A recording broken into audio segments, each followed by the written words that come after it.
have the good fortune of hosting Pete Slovinsky. He's the Marine Geologist at the Maine Geological Survey since 2001, over 2 decades. He also serves on the Maine Climate Council's Community Resilience Working Group and the Governor's Infrastructure Rebuilding and Resilience Commission. So I am going to let him take it away. Thank you so much for being here.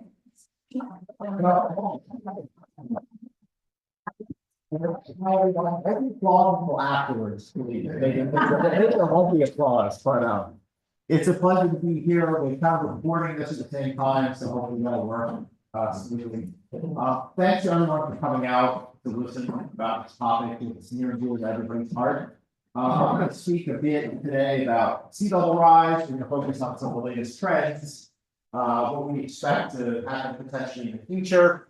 And then we're going to talk a little bit about the January storms, kind of some of the, where they fall in the larger scale of ranking things. We're going to finish speaking a little bit about the ways communities can adapt to sea level rise and storms. So we're going to cover a wide variety of topics and kind of hopefully have some time at the end for some questions. I live in Scarborough. This is my home beach. I live about a mile from here. This is during the January 13th event. This is Bayview Avenue right here at Higgins Beach. So this is the seawall during the storms in January. But anyway, so this was a kind of a cool shot.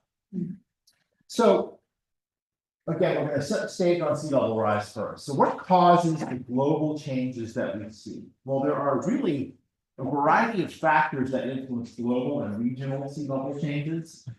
On a global scale, really what's driving the main changes are what we call volumetric increase and thermal expansion. So that is basically melting of ice sheets and land-based glaciers, contributing additional volume to the oceans. So they're rising due to that. And then thermal expansion is literally the heat that's trapped in the water column. That's actually causing the ocean to expand, which accounts for roughly about 90% of the global changes that we see. On a regional scale, especially, what contributes to things is things like subsidence, or how fast the land is actually rebounding, or how fast it's sinking. Think about the Gulf Coast states; they're sinking as fast as sea level is rising. So they have basically double the amount of sea level rise that we have here in Maine. What's happening with the way we store water on land contributes to the volumetric increase, and then what's happening in terms of ocean circulation. We'll talk a little bit about that as well. There are a couple other factors that I'm not going to really get into at all. So on a large scale balance, from a volumetric increase standpoint, it's Greenland and Antarctica that are contributing the most to the volumetric increase of the ocean. This is just showing the land mass of Greenland since about 2002. You can see there's a seasonal signal for sure, but it's going down. This is Antarctica. It has a lot more variability in the seasonal signal, but the overall trend, of course, is it's losing mass. There's a little bit of stability in the mid-2020s. It's gained a little bit of mass, but in the long term, since 2002, it's lost. So that's contributing to the volumetric increase of the ocean. This is land-based glaciers, just from around the world. You can see there's a lot of variability in here, but the majority of them are losing mass as well. And when you combine that with the amount of heat that is being trapped in the world's oceans, especially the upper couple hundred meters, this is a graphic showing, going back to the 1950 of how much heat is being trapped in the oceans. Compared to that long-term average, you can see since about 1990, we've just been trapping the next amount of heat in the ocean. When you combine all those things, global sea levels are rising. This is a graph going back to the late 1880s, showing that overall trend up until about 2022 in this case. And the overall rate is about 1.9 millimeters per year, or roughly about 0.6 feet per century. Okay. Now, a lot of the changes that we've seen, just like how much has been trapped in the world's oceans in terms of heat, has been since about 1990. Now, on a local scale, we're fortunate enough to have a tide gauge that goes back to 1912. Not quite the 1880s, but a couple decades, a little bit later. And in Portland, and these are annualized sea levels, these blue dots, with a linear fit to that. So you're seeing every year here is an average sea level reference to the year 2000. So that's your zero line is the year 2000, okay? And there's a good amount of data below that line and a good amount of data above that line. The overall trend here is about 2 millimeters per year. So we're mirroring what's happening on the global scale over the long term, okay? But in the short term, so basically since about 2000, we're actually rising at a rate of about 4.9 millimeters per year. So instead of about 0.7 inches per decade, we're about 1.9 inches per decade. So we're over twice the long-term average over about the last 24 years. And this is data through November of 2024. You'll also notice 2023, we set a new record sea level over 2010, and 2024 so far is trending just below that. And they're kind of outliers as it relates to the rest of the data sets. All right, this is really busy.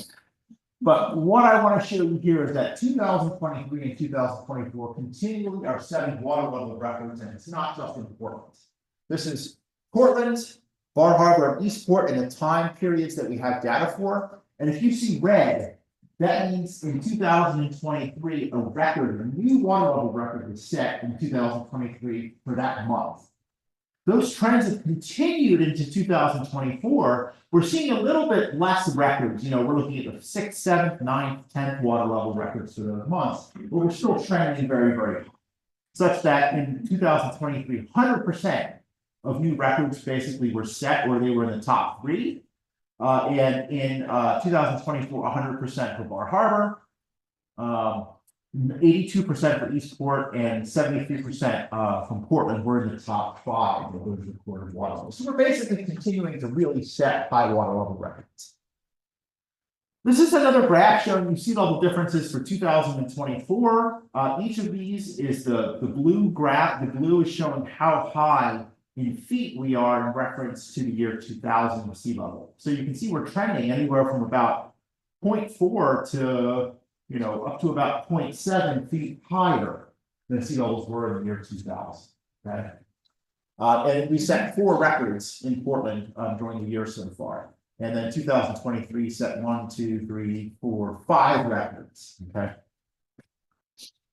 so what's causing some of this? Well, back in 2010, we had that other very high anomalous year where sea levels were very high. There were 2 dominant factors that were found to be attributable to those high water levels. The first was what we call a strongly negative North Atlantic oscillation.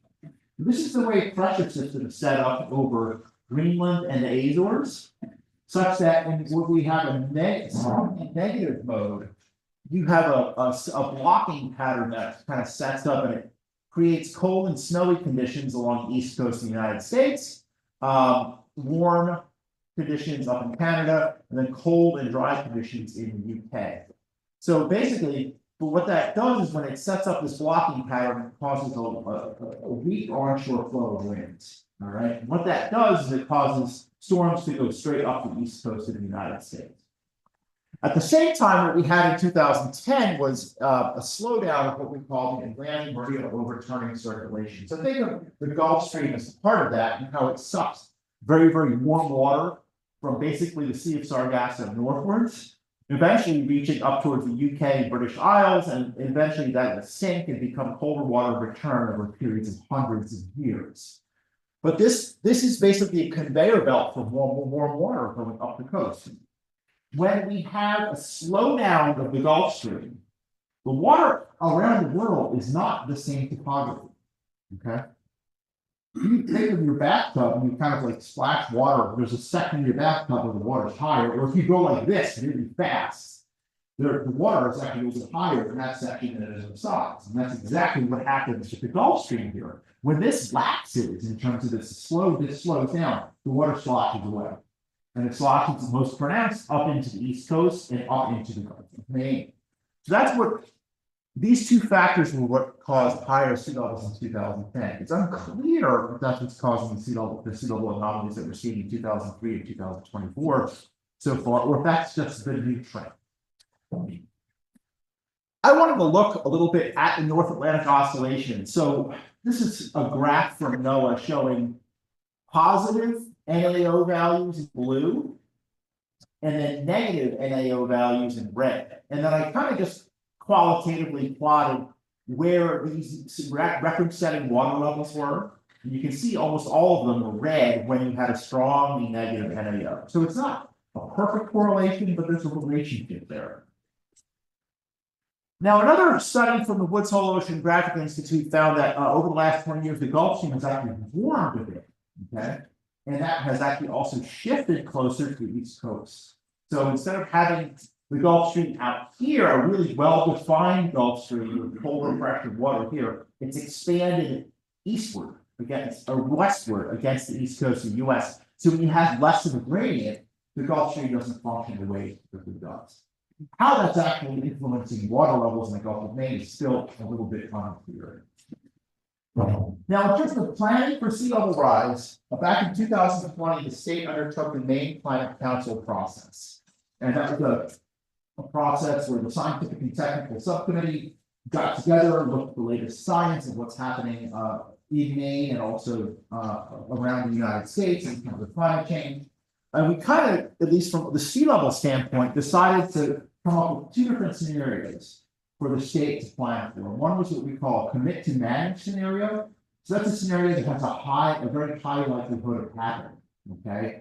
And then a plan to prepare or prepare to manage scenario. So that's a scenario that has a much lower likelihood of happening, but if it does happen, it has pretty dramatic impacts. So in looking at all the data and the models that are out there, we decided to settle on the intermediate sea level rise scenario, which had 1.5 feet roughly of sea level rise by 2050 and 4 feet by the year 2100. And for our prepare to manage scenario, we picked the high sea level rise scenario, which had a central estimate of 3 feet by the year 2050 and almost 9 feet by the year 2100. So there's a lot of uncertainty associated with this scenario. There's a higher level of certainty associated with this scenario, but they're tied to what we do as a society in terms of global carbon emissions, global greenhouse gas emissions, and mitigation associated with those scenarios. So how have we been trending as it relates to these adopted scenarios? This is that long-term data I showed in Portland, but instead of dots, it's now a graphical line in reference to the year going from 1912 all the way to 2024.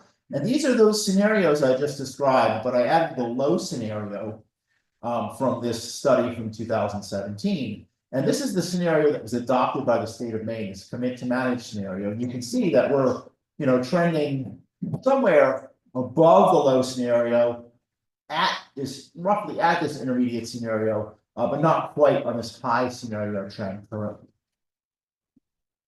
Now, so those scenarios have been superseded, of course, as we get more science. In 2022, an intergovernmental task force looked at all of the data that's out and was able to better constrain the scenarios out to 2050, especially because even this is just showing you out to 2050. This is a big range, 0.7 to 3 feet. The best science is telling us that we're going to have a more constrained curve going out to the year 2050 roughly. But beyond that is where the scenarios start to deviate. So this is the new scenario from this 2022 study, but it also provides data now up to the year 2150 because sea level is not suddenly going to reach 2100 and then just suddenly dramatically stop the fall. Okay. This is the new intermediate curve. This is the Portland data up to that curve. And what I wanted to show you is that the scenario adopted by the state of Maine is this 1.5 feet by 2050 and 4 feet by the year 2100. So this blue line here is the sample estimate. So that's the 50 percentile range, basically, of the scenario, while this is the likely range around it. So think of that as like a kind of a cone of uncertainty. We're still landing within the likely range. So in 2024, when we sat back down at the Maine Climate Council and reviewed the latest science, we said, don't change your commit to manage scenario. It's a little bit high because now we have slightly better constrained values, but we don't think you should change the 1.5 and 4 feet by the years 2050 and 2100. Keep those as your commit to manage scenario. And note that based on these curves, we're actually exceeding the upper band currently. Now, in terms of our prepared to manage scenario, that's this high sea level rise scenario, which is this red line going out to the year 2150. This is what the state of Maine adopted: 3 feet by the year 2050 and 8.8 feet by the year 2100. You'll notice that these are clearly outside of the likely bands of this high scenario, okay? But if you plot them out, they're only about 1 to 2 decades later. So if you just take these and shift them 1 to 2 decades later, they land either into the likely scenario or actually they hit the central estimate for that high scenario. So it's possible that if things really accelerate, it still could be hitting these scenarios. So basically the recommendation here was to stick with it, but just think about it as a slightly later time period. All right, we're gonna get into more fun stuff now. Storm surge and storm tide. So you've probably heard these terms thrown around interchangeably by either the press or from even NOAA. But the storm surge is an abnormal water generated by a storm, hence the name, that's over and above the tide. Storm tide is the one level rise that's a combination of storm surge and astronomical. This example, if you have a high tide that's predicted to be 10 feet, and then you go out and measure it on a gauge, like the one that's here in Wells or in Portland, and it measures an overall water level of 14 feet. That overall water level is what we call a storm tide. Well, the difference between storm tide and the predicted tide is your storm surge. So that's 4 feet in this case. Okay. So before we get into some of the data, I wanted to kind of show you that the storm tide is exacerbated by sea level rise. So currently in Maine, there's about a 1 foot difference between our king tide, which is about 12 feet mean lower low water, and what we call our 10-year storm event, that's 13 feet. And there's also only a different 1 foot difference between our 10-year storm and our 100-year storm. So just 1 foot of sea level rise has a significant impact on the frequency of these events and the potential impacts of these events. We'll talk a bit more about that later. So what does this look like when we're looking at our largest historic storm to date, which is the January 13th event? This is from the Portland tide gauge, but the blue line here is showing the predicted tide, okay? The red line here is showing you your storm tide or your observed water level. And the difference between those is this purple line called the storm surge. Well, it just so happens that our maximum storm surge right here, which is 3.4 feet, hit right at the highest point of the tide. Okay? If it hit 3 hours later or 6 hours later, we would have had no impacts in terms of flooding. All right. So Maine actually we're unique and we have a lot of natural resilience built into our shoreline because we had a big tide. It takes a lot of factors lining up perfectly for us to have this perfect storm happen. Okay. So keep that in mind. This is an abnormal event in terms of what happened. Having this really big surge married up with this really high tide.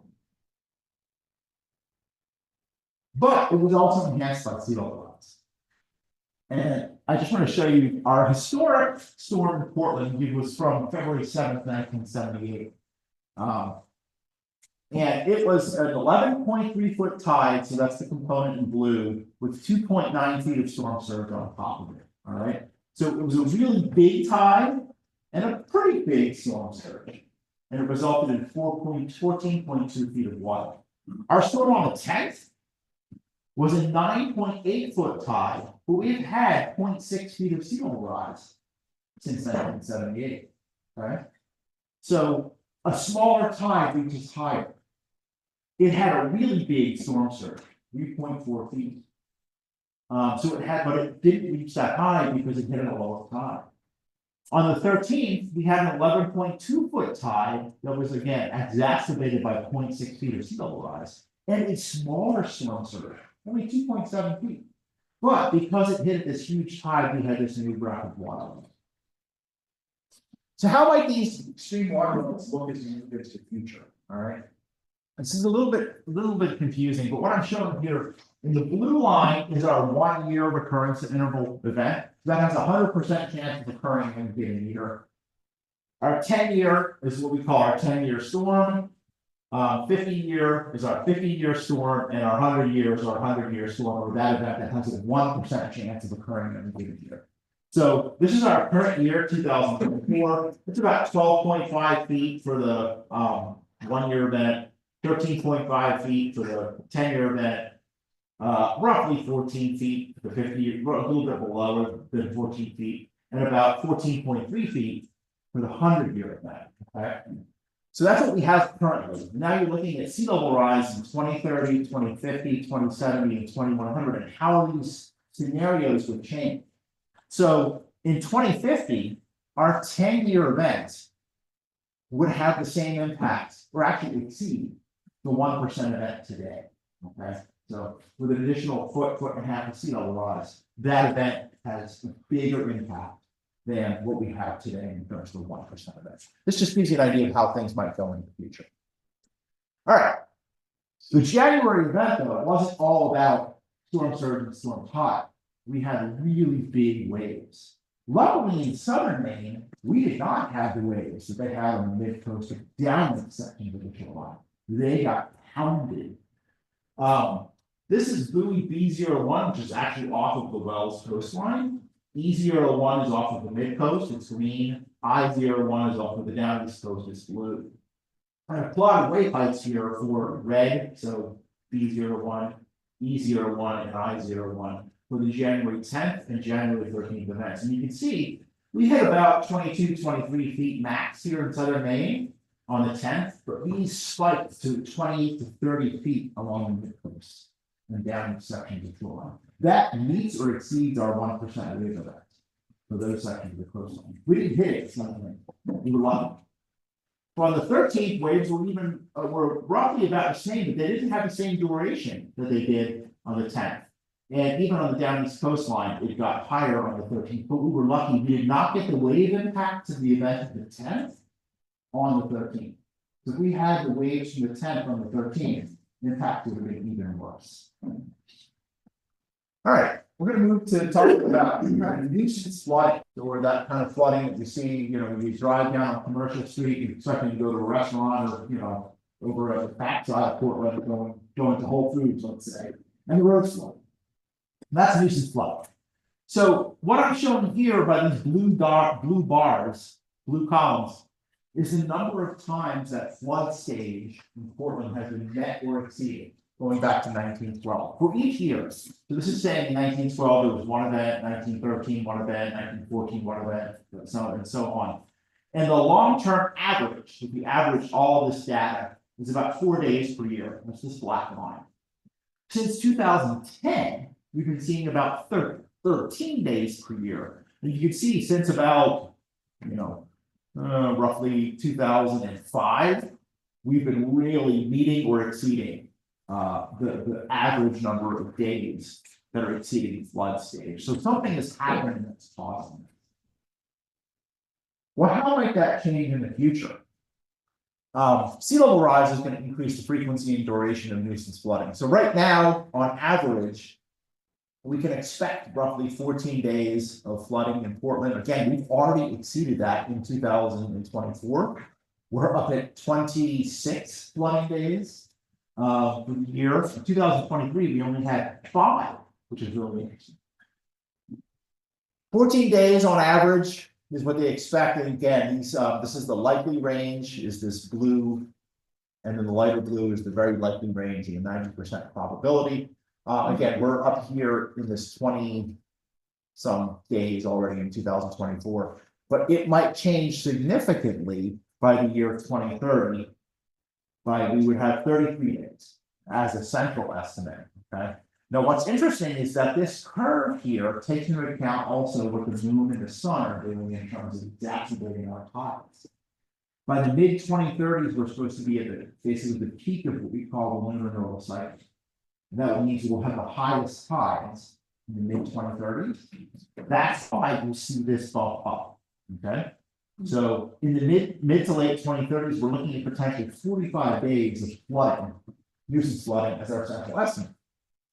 Beyond that, the lunar nodal cycle will kind of dissipate, but then sea level rise around 2050 is supposed to really pick up, and that's why this continues to go back up.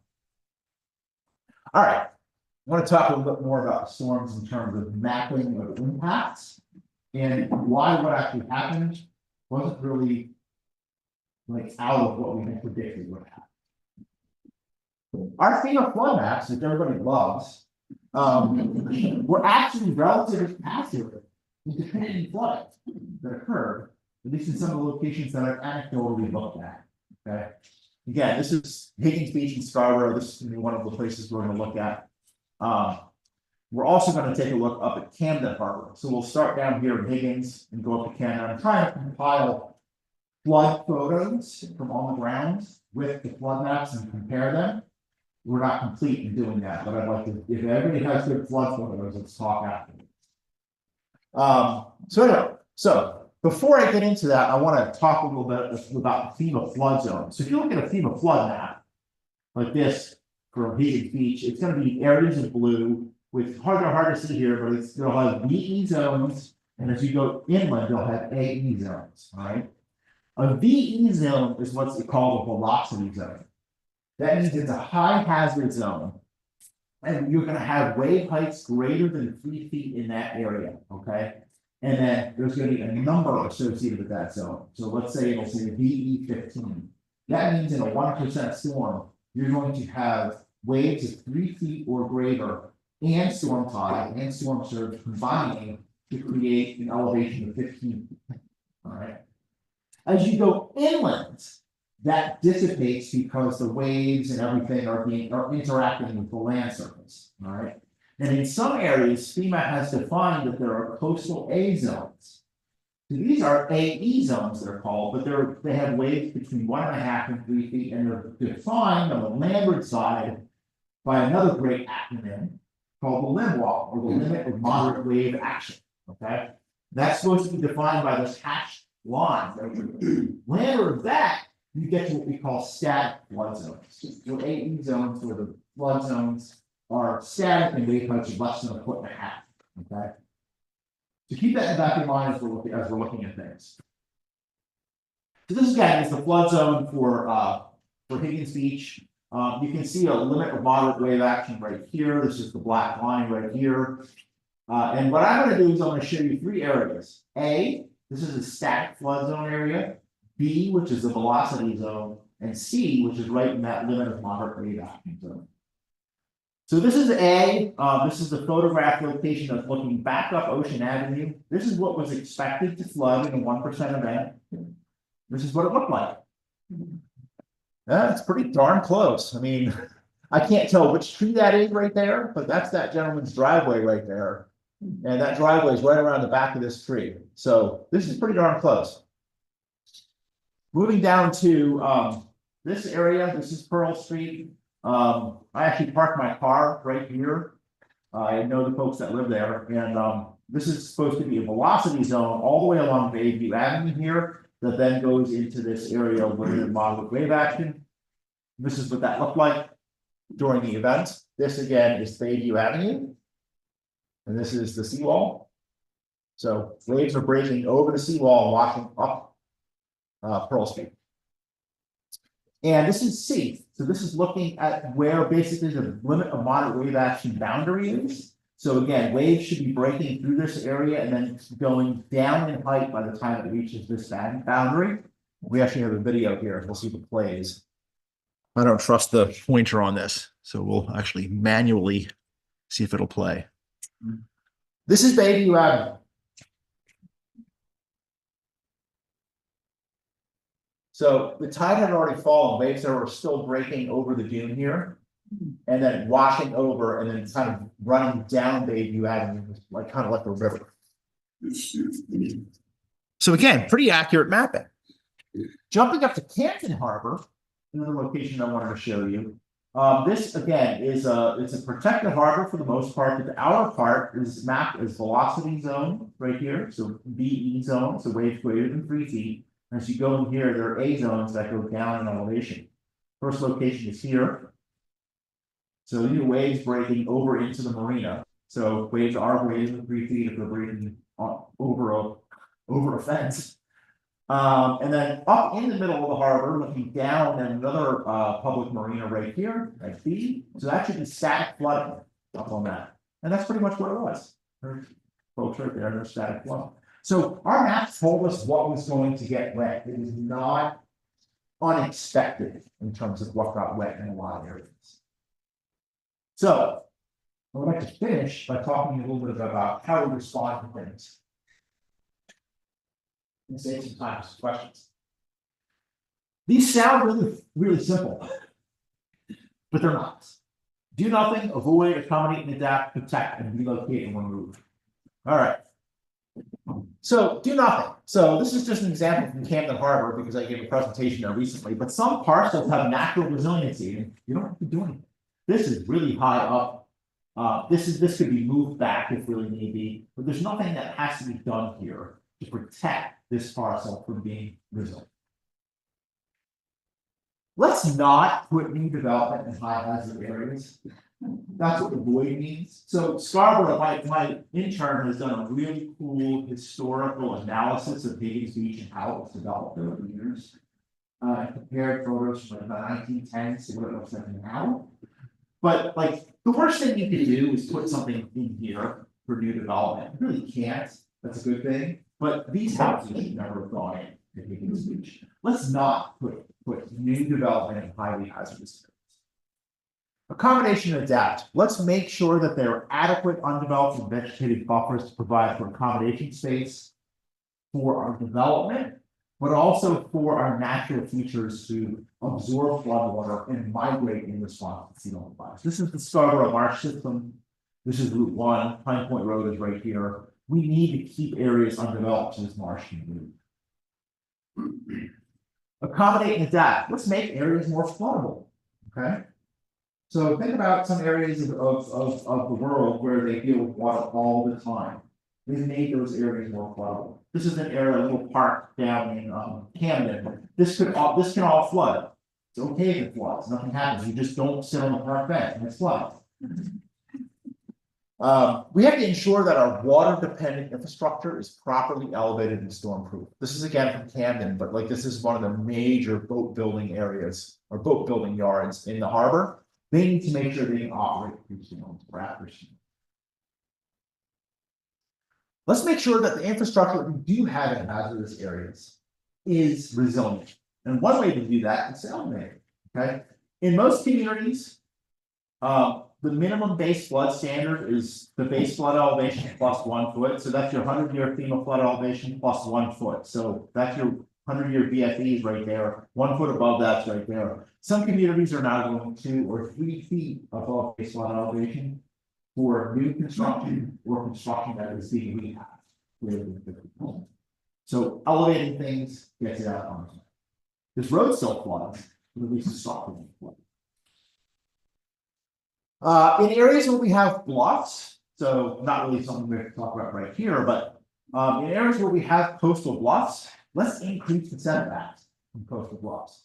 It doesn't have, you don't have to do everything at the minimum. What we continually do with communities is we establish minimum standards and we always build to those minimum standards. Communities can go over and above those standards if they want to, okay? And be forward thinking. We map a bluff and say it's stable or unstable, and then communities build from that. Well, bluffs change in terms of the stability. So let's account for that in thinking about dynamic systems. We can use nature-based solutions to protect things. This is a restored dune down Ferry Beach in Saco. Did great. It lasted much longer than we ever thought of. Along coastal bluffs, the institution of living shorelines is also being used now, and it's shown to be very effective. So instead of putting a riprap wall in here, this is a restored marsh with a regraded slope with a rock in it and then native plantings. In some cases, we are going to be armoring the shoreline, but if we're going to do that, let's at least try to make it green. This homeowner could have easily riprap this entire slope. Instead, what they did is they put in tow armor, restored this marsh in front of it, regraded their slope, and then planted this whole slope. Okay, this is a lot better looking than just rock going from bottom to top, which you see a lot of. All right, why do we want to limit seawalls? Okay, well, this is an example. Don't pay attention to this yet. Pretend this doesn't exist. This homeowner said, well, my shoreline's eroding, I'm putting this wall in. Well, they put this wall in, guess what happens? End effect erosion. So the waves come in, they hit this wall, they wrap around it, so this got eroded. So these homeowners put in this wall. Guess what's happening where that wall ends? That's now getting eroded and you can't walk down the path anymore. So anyway, so this is a perfect example. This isn't from Maine, this is from California, but it's a perfect example of what happens when we put seawalls in place. But in some cases, we already have seawalls in place. So we can maintain those walls, and if we're going to change them, they have to be less damaging to the standing system. And along bluff shorelines, you can still put seawalls in place. As a geologist, I'd love to see that change with sign. But under current regulations, you can do that. But there are ways we can limit armoring that we can still have some somewhat natural habitat. So toe armoring and then natural bluff vegetation above it. Relocation or removal. I'm going back to my hometown, Scarborough. This is a 1962 shot of Higgins Beach. Right here, there's natural sand dune all along here. There's a parking lot right here. This is the Silver Sands Hotel. And then a couple houses in here with the seawalls. The Silver Sands was knocked down in the 1978 storm. Instead of rebuilding, the state said, you're not going back in there. So this was removed, okay? It is now nothing. But what I like looking at for this is note all this natural dune that's in here. That's now seawall, all up here. There's still a little strip of dune in here. This is where the parking lot was, right here. But that's where the Silver Sands is. So the point here is that sometimes relocation or removal makes the most sense. And a lot of times economics is going to drive that, at least from a private property owner standpoint. But in this case, it was like, you're not putting that structure back in front of them. So a lot of resources here that people can dig into at their own time. With that, I thank you very much for your time. I hope we have time. We have time for questions. So thanks.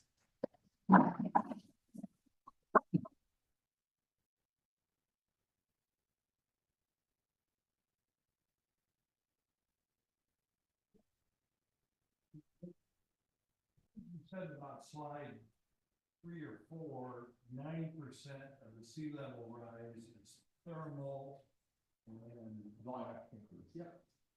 from the melting of At least up in our area. up in. So the worst case scenario would be if Greenland just melt. Yeah, that's about 20 feet.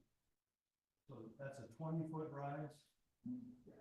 You include Antarctica, that's another 100. Nobody thinks Antarctica is going to melt by 2100, but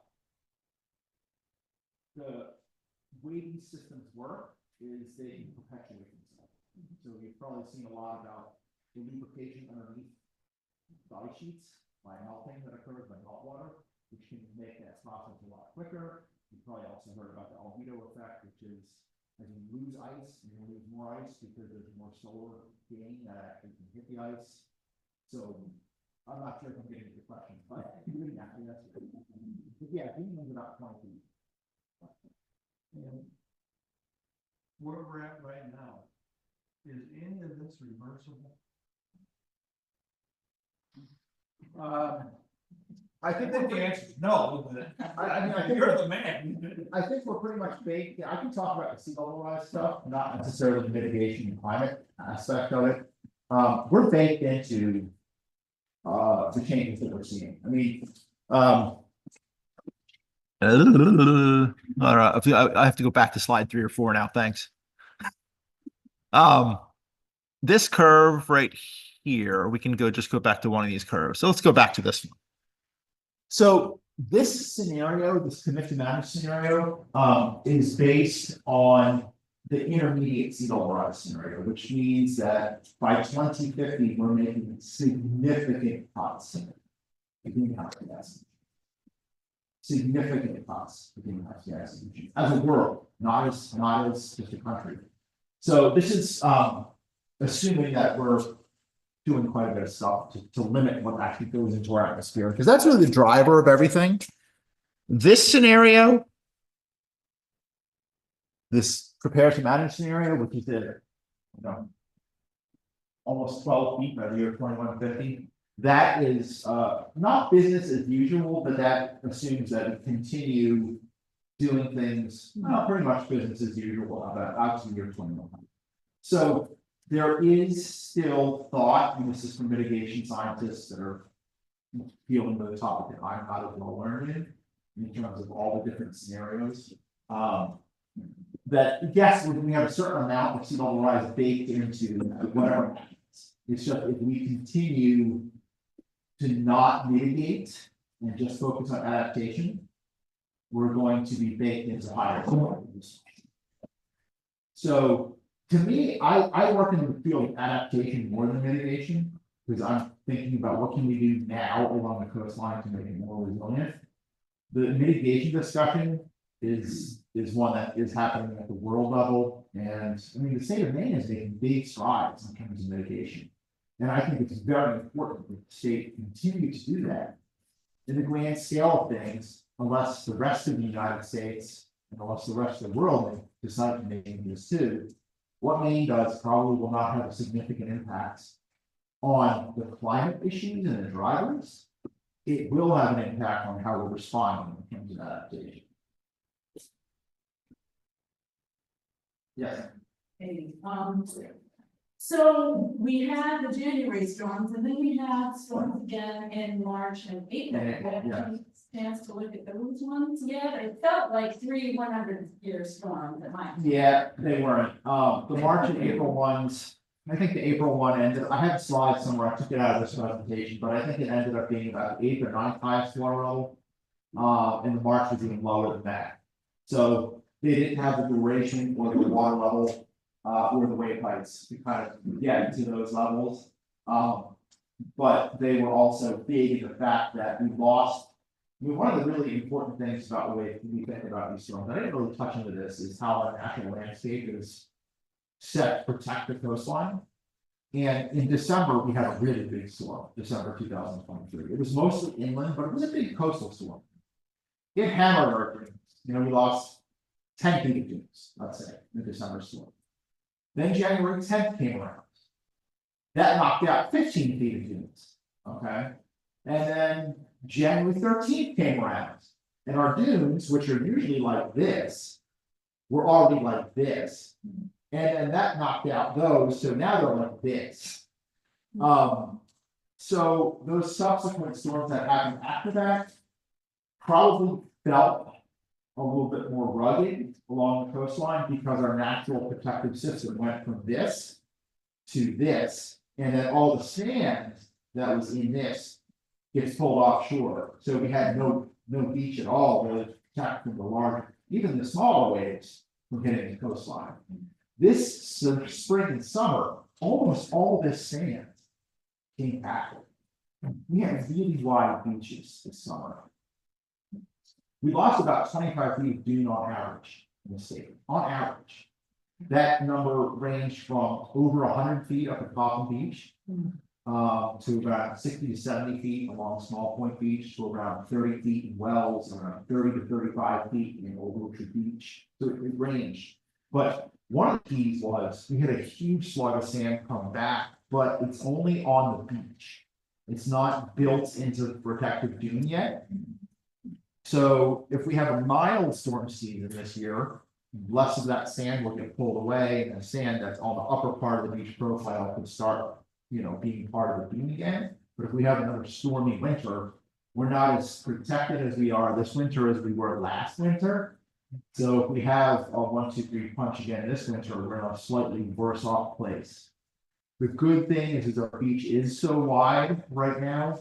I don't know if people noticed that, but they seem wider. But if you think about it, if you had this much beach and then this much dune, and this much dune eroded all the way back to here, and then the sand came back and you have this much beach, it looks like a wider beach. So that's part of it. The good, I will say the good thing is that a lot of the sand that got pulled offshore because every season, a lot of that sand came back to a lot of beaches. And we had a really, really good wide dry beach this year, which is a positive thing on this fall. So how long does it take? How long would anybody estimate it would take to rebuild that dune to where it went? That's a really good question.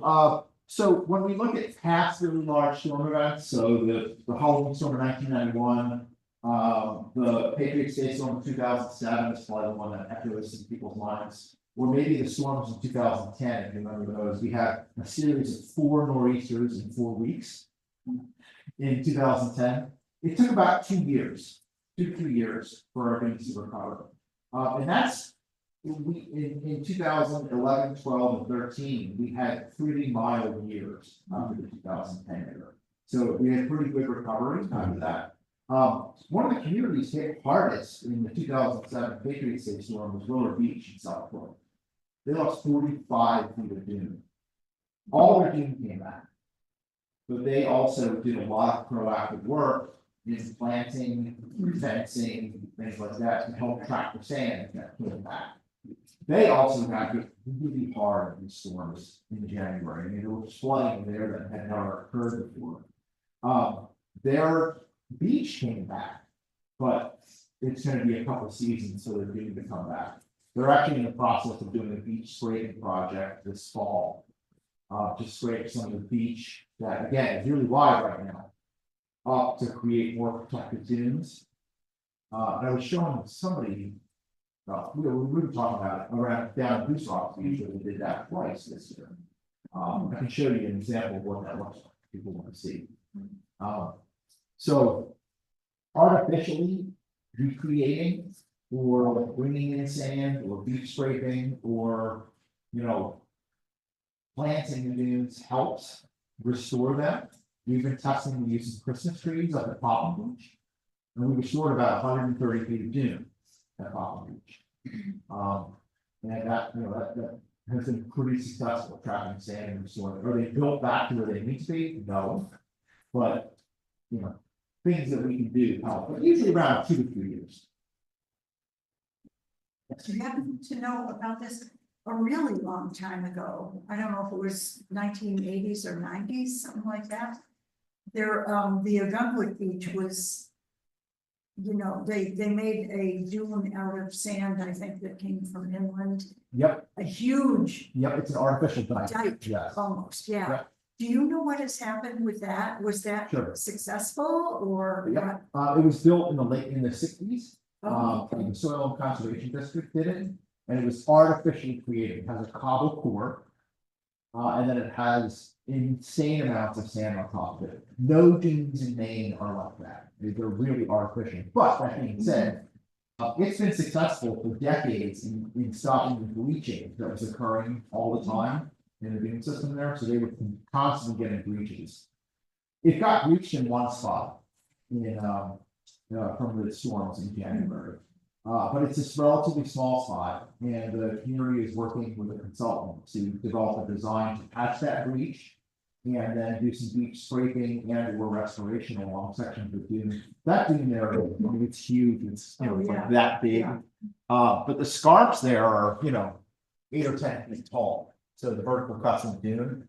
So they're gonna be also focusing on trying to alleviate that scarp a little bit by doing some beach scraping and also bringing in some. But in general, it did okay. And Reed State Park has really, really large natural dunes. They also got scarped 8 or 10 feet in there. But yeah, it did relatively well. So scarp, is that when that vertical? Yeah, it's a vertical cut in the face of the dune that happens. Like if you got a dune like this, a big storm comes, it goes like that. Mhm. This sand that's on this portion of the dune gets pulled off into the beach and usually into the surf zone. And forms bars during the winter, and that sand comes back to the beach in the summer. Yes. To continue the conversation about it, short term, that's scraping the beach and bringing the sand. Long term, if the population will pay for it, they're looking at using foyer mats and other things to help stabilize, especially with the breach out. People are also talking about using Christmas trees this year, but I heard that the tide in the Gunwood, for some reason, the way it moves, Christmas trees wouldn't work. Is that true? There's enough, so the Christmas trees are, they depend on wind blown sand. So think of a sand fence, so you put it up, the reason you put it up is to trap sand. The trees work as a fence.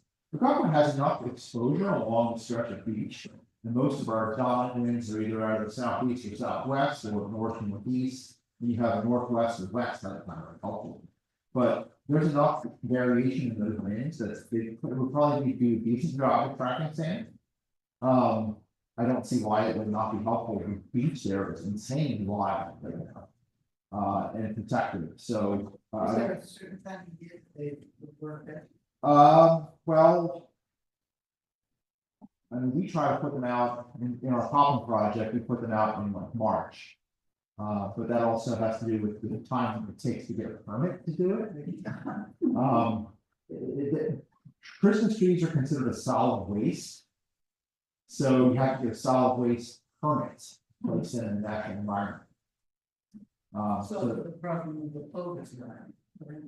Yeah, but you can work around that. I mean, you can work around that with spotters, and even if you use heavy equipment, you can work around it with spotters. You have to have a spotter in the front, spotter in the back, and spotters on the sides.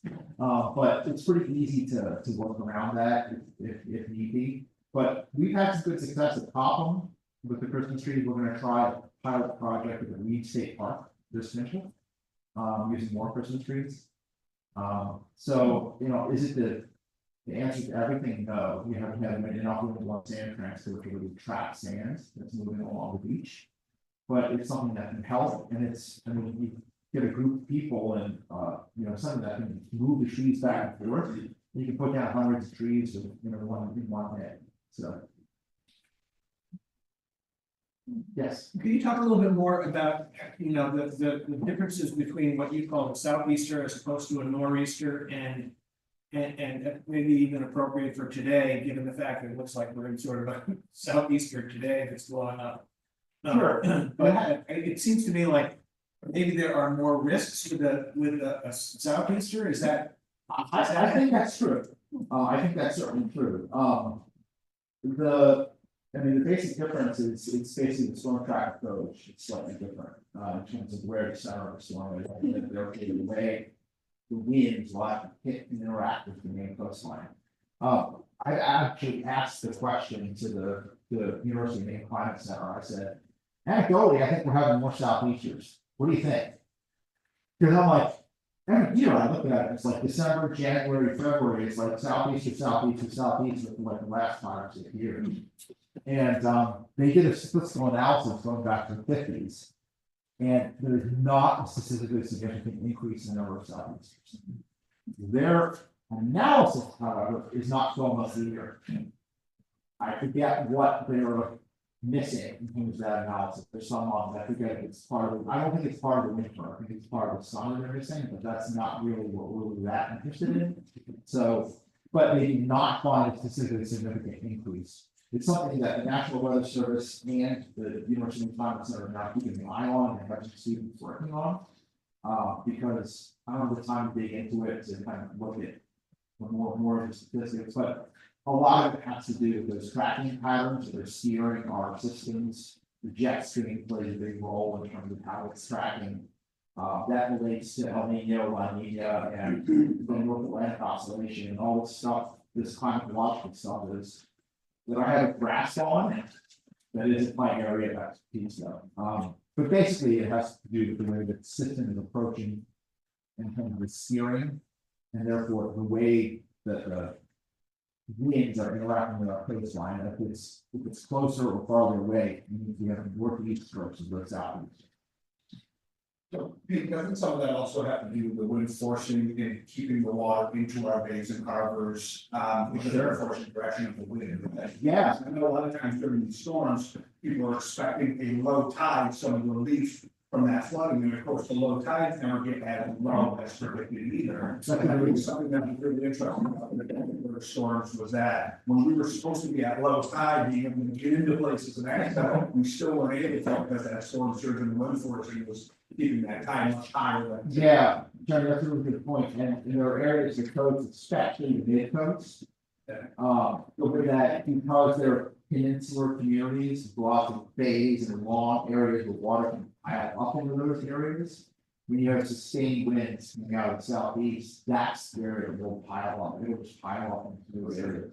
Same thing happens in our estuaries. The water just piles up into those areas, and even though the tide is falling, there's so much wind-driven friction and surge and tide that's pushing water into those areas, and it's taking forever for it to kind of come back out. So that lends itself to kind of thinking about resilience, you know, of a southeaster versus a northeaster for some areas. So in some areas, northeast wind blows offshore. So that leads to set down, which means that because the wind is blowing so strong offshore, it actually causes the water level locally to drop adjacent to the coastline. We actually get a set down typically every winter. If you look at seasonal variability of our water levels, of our sea level, kind of during the spring and summer months, it's highest. That's because we typically have weak onshore winds. Think of our great sailing winds. And then in the winter months, it typically is lower because that's when we have our strong gales, the northwestern gales that blow the water offshore. I actually was fortunate enough on this topic to go up to shoot the Maine coastline. I think it was 2016 during the king tide.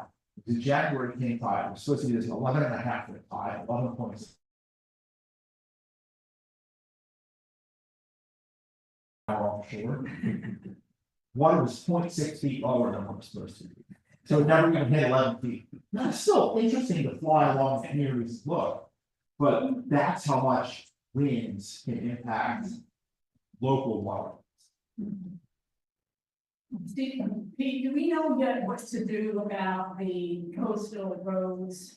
Like, which of those 5 things? I mean, Red Manor Drive is now easily has the 24 days of incursion on, you know, bright sun in days. Yeah. Standing in salt water. Do we know what to do about that? I think they're gonna have to raise it. They want to be a road there, they're gonna have to raise it. I mean, I can only speak anecdotally about that. In Scarborough, we're talking about with the Maine DOT about raising Route 1 section that goes to the Scarborough Marsh. And that's a huge project, and the impacts, the environmental impacts are huge also, because if you think about it, if your road is here, you know, my arms are the side of the road. If you're raising the road this high and the water stays here, you have to go out farther the higher you go, so there's a bigger impact on the wetlands. Therefore, you have to weigh the environmental impact of raising the road and creating resilience with the environmental impact of increasing the field of wetlands if you're riprapping it, for instance. So if you're going up, it's got to go out because you have to have slopes to maintain it from engineering standpoint. But if you're putting it on like piles, for instance, and raising it like a causeway, that you don't have to have those impacts, but the costs of doing that and the engineering of doing that also is complex because in some you have to figure out how you're going to support that. And so DOT, for instance, has been out on the Scarborough Marsh site trying to find how far down it is to bedrock. I don't know if they ever hit it. So I mean, there are ways to drive piles, and you know, you build these bases somehow around those, and I don't know how to do it. But that has an impact on costs also. So all these things have to be weighed: cost, resilience, and the environmental impact of making something. Communities up and down the coast are struggling with that right now. I mean, our peninsular communities, a lot of them have gotten grants from the state to look at how they can make their roads more resilient. And they're finding that most of their roads are in the sand dune. And right now, in the sand dune, it's very hard to do anything. So the state is looking at, are there exceptions potentially that could be made to make roads more resilient, yet still have a low environmental impact without having to go through super complex permitting to do so. Because right now, anything that's sanding requires very, very complex permitting. And it just so happens we put most of our roads up on the crest of sand dunes because of the high schools. So, that's a struggle that a lot of communities are dealing with, not just, the causeways that go through the marshes, but also these connecting roads that connect one section of the peninsula to the other section that floods 20 times a year. Yet they're limited what they can or can't do in that area. Yes. Would you speak to some of the pluses and minuses, of what's known as beach nourishment? Sure.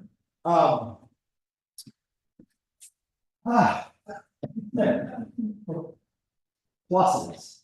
It's kind of a living shoreline nature-based solution approach, some would argue. It restores a protective buffering capacity to a beach that could have been eroded. It can use locally derived material, so it can be pumped from a known source, let's say a big sandbar or something like that, with a dredging in the river channel. So it could be used as a beneficial reuse of material that otherwise could be taken out of the whole system. It has a direct impact on natural habitat for different birds that come and nest in Maine. Anytime there's a project that's done, you'll see hundreds of piping flowers and leaf terns using those nourished areas. Negative impacts. You're robbing Peter to pay Paul. Basically, you're moving sand from point A to point B. Sometimes that's a bad thing. Some of the impacts from an economic standpoint, it's very expensive to do. In Maine, we have a limited experience with it because we don't have the economics that drive most beach nourishment projects that occur. So most of the beach nourishment projects we see in Maine are simply the beneficial reuse of dredge materials from a federal dredging project. In some states, they spend billions of dollars pumping sand to keep the beaches there for recreation and tourism. The Corps of Engineers has said no to Maine on that so far. We don't have enough of that to drive the economic cost of doing it. Just saying, but the Corps has said. Another negative is, if you're doing near shore placement of material instead of placing it up on the beach, there can be a significant impact to whatever the habitat is where that material is placed. So you have to be really careful in terms of avoiding farm grounds and lobsters could be. There's also acres of clams or whatever else that get buried and probably killed when you place that material. When they dredge the river channel, let's say, they basically have to do an assessment of what's there, so they know when they're sucking up the sand, what they're going to be sucking up, and what the incidental take will be. They can estimate how much clams, mussels, lobsters, sturgeon might get sucked up when they do that. Sturgeon or both species of sturgeon in Maine are endangered. Okay. There's time and window restrictions based on the sturgeon to try to avoid that. Let's see what else. So there's just a few pros and cons, but I mean, it's not widely used in Maine. Just basically 4 locations: Wells, Scarborough, where Scarborough River is, a little bit in Saco, Camp Ellis, they do that, and then Kennebunk, dredging into Kennebunk River, and near replacement there. So, is that enough of a list for you? Last There are issues in some places where things weren't compatible. Yeah, you have to have compatible setup too, at least you have to try, but we've limited that in Maine because the majority of the dredging and nourishment that occurs within the same littoral cell, so the sand is basically being recycled. So think of the dredging that occurs in wells, for instance. They're dredging the Webhaven River and putting it back out, so it's gonna go back into the Webhaven River. It's kind of like doing this, but it's a way of, it's a way of doing what we call regional sediment management, in that you're trying to keep the sediment in a system, knowing that it's gonna end up going from point A to point B, but it's gonna end up back at point A at some point, so then you put it back at point B. So it's a way of kind of recycling the sand. I'm just kind of on the same note, so if you want to take another one. Like a broader, different topic. I'm okay to go for another couple questions, but I don't. Okay, yeah. Okay, I got about 5 more minutes or so. Yeah, it was just to jump on, so the impacts, I've always been curious about, because it's a working harbor, and there's years in between where that sediment is falling to the bottom. Heavy metals, things like that, that get kind of contained and fall down there, and then we're putting that back into the system versus just thinking about like, oh, we're just sucking up regular sand and moving it. Is there a component, Yeah, is so. that true, or? So it depends on the location. I mean, a lot of Maine's sand that is dredged is very, very clean material. Once you get into a lot of industrialized harbors and stuff like that, that don't get good tidal flushing, that's where you have to start worrying about things. There's a lot of testing that has to occur, of the materials that are being dredged.